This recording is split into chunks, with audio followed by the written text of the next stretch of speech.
Medyo orange lang ng konti etong si Enerbon kung i-compare dito kay. For me, ang pinakasulit, etong Puritan Pride. Why? Kasi po, hi everyone! Kamusta kayo? And welcome back again sa aking YouTube channel. Nandito pa rin po ako sa Promenade de Dasmariñas or mas kilala sa tawag na Kadiwa Park. Kaya kung mapapansin ninyo, meron kayong maririnig ng mga sasakyan at meron kayong maririnig na parang lagas-las ng tubig dahil meron pong parang mini fountain dito or mini pool dito sa loob ng Promenade de Dasmariñas. For today's video, pag-uusapan natin yung product or isa sa product ng Puritan Pride. Walang iba kung hindi ang kanilang vitamin C. Ito po yung products na tinutukoy ko sa inyo. Puritan Pride vitamin C na merong bioflavonoid at rose hips extra. Pero bago natin umpisahan ang video na yan is, kung hindi ka pa nakasubscribe, mag-subscribe sa aking YouTube channel, i-click yung katabing bell notification at pakilike na rin ang video na to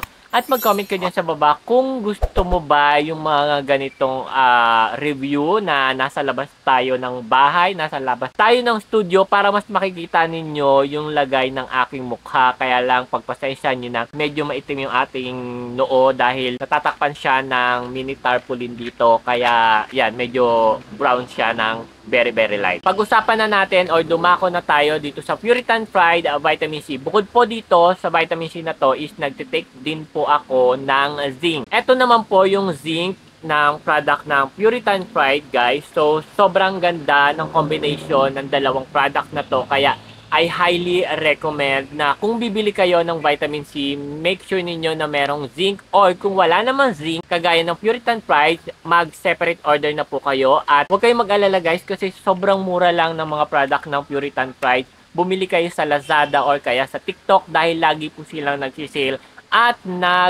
free shipping fee. Etong Puritan Pride guys is nabili ko to ng 199 pesos. Meron na siyang 100 caplet. Parang pumapatak lang siya ng 2 piso ang isa. At eto namang zinc ng Puritan Pride ay nasa 236 to 250 pesos. Gaya ng sabi ko, depende pag naka-sale po sila. Hindi natin pag-uusapan masyado yung zinc ng Puritan Pride. Kung hindi, etong baka nilang vitamin C. At meron po ako ditong binili na potency, vitamin C at saka po ng Enerbon C.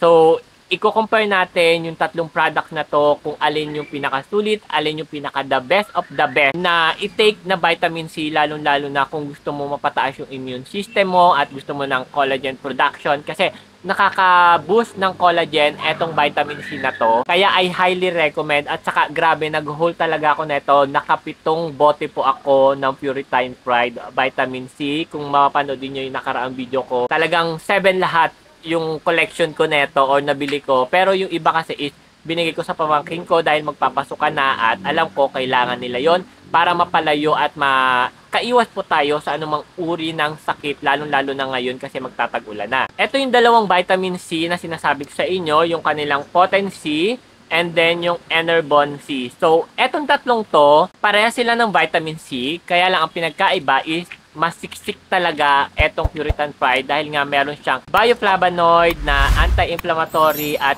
boost siya sa vitamin C. And din yung wild rose hip, isa po siyang uri ng berry na kulay pula na nandiyan sa inyong screen. Ayan, ganyan po yung itsura niya. Kinakain po siya ng hilaw. Pero kadalasan po is hinahalo siya sa vitamin C kagaya nga po netong Puritan Pride. Ngayon, pag-usapan natin yung tatlong product na to. Alin ba yung pinakasulit para sa akin? For me, ang pinakasulit, etong Puritan Pride. Why? Kasi po, 200 pesos pero ko ng 100 caplet, pumapatak lang siya ng 2 piso ang isa. Sobrang mura. As in, kung ikaw yung nagtitipid, gusto mo mag-take ng vitamin C, mag-Puritan Pride ka na. Etong dalawang products na to is nabili ko sa Mercury Drugstore kani-kanina lang. So, etong ascorbic acid na potency, nasa 6 to 650 pesos ang isa. And then, eto namang Enerbon C is 550 centavos ang isa. So, ano ba yung pinagkaiba nila? Bukod sa presyo, ang mahal niya guys. As in, alam niyo yon, kung vitamin C lang din naman ang hanap ninyo, dito na kayo guys. Kasi ang mura niya, 2 piso lang ang isa at higit po lahat,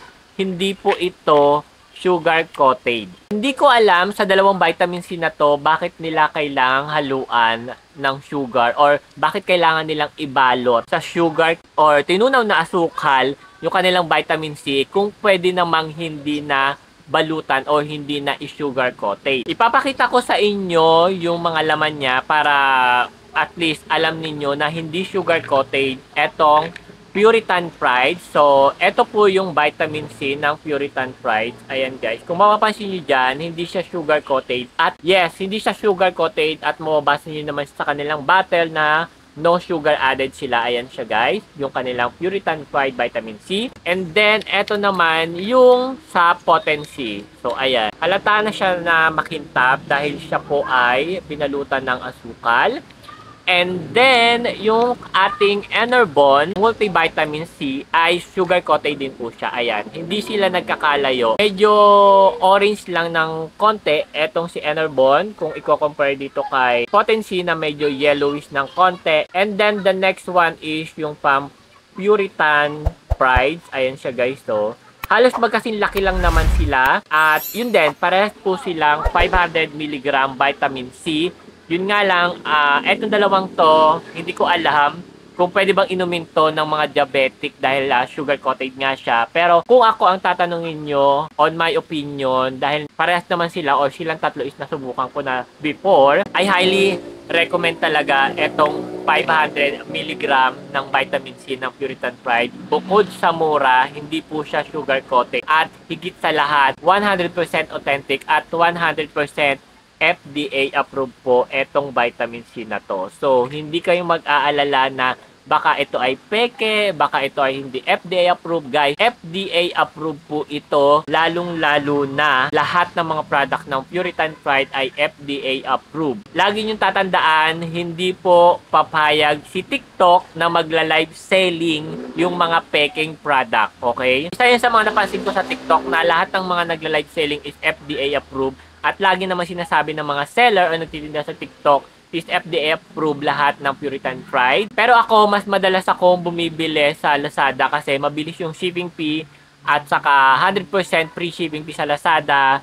At lagi rin namang sale sa Lazada. So, kung gusto mo ng mga product ng Puritan Pride, ilalagay ko sa description box sa baba yung link kung saan ko sila binili and then i-click nyo na lang yon. So, ando na lahat yung kailangan mo na vitamin. On the next video is pag-uusapan naman natin yung Puritan Pride Hydrolyzed Collagen kasi isa din yon sa nagustuhan ko ng product na Puritan Pride. And then, meron pa sila nung hair and skin and nail na collagen type 1 and 3. Tapos, meron ding melatonin kasi nahirapan talaga ako makatulog sa gabi kaya nagtitake din ako ng melatonin. So, yun lang ang aking video for today. Overall, mas highly recommend ko po etong Puritan Pride kasi 100% authentic na, FDA approved at higit sa lahat, sobrang mura. Hindi ko alam kung bakit sobrang mura ng product ng Puritan Pride. Kung i-compare mo siya ito sa dalawang products na to, yung kanilang 300 plus or 300 pesos plus na bote ng vitamin C is 30 capsule lang ang laman or 30 tablet lang ang laman. Kung i-compare mo dito na 200 pesos, alam nyo yun, 199 pesos, 2 piso lang isa. Kahit lumakla ka pa ng 4 na beses sa isang araw, okay na okay lang. Kasi yun yung pinaka-maximum na take ng vitamin C is 4 caplet dahil nakalagay naman po yan dito sa kanilang recommendation. So yun lang yung aking video for today. Maraming salamat po sa inyong pagtutok. Salamat po sa inyong pagpapanood ng ating video for today. At sana ay mag-order na kayo guys habang naka-sale pa sila, 199 pesos. At by the way, ang expiration pala ng aking Puritan Pride Vitamin C ay sa May 2025. Ayan nakalagay, 05-2025.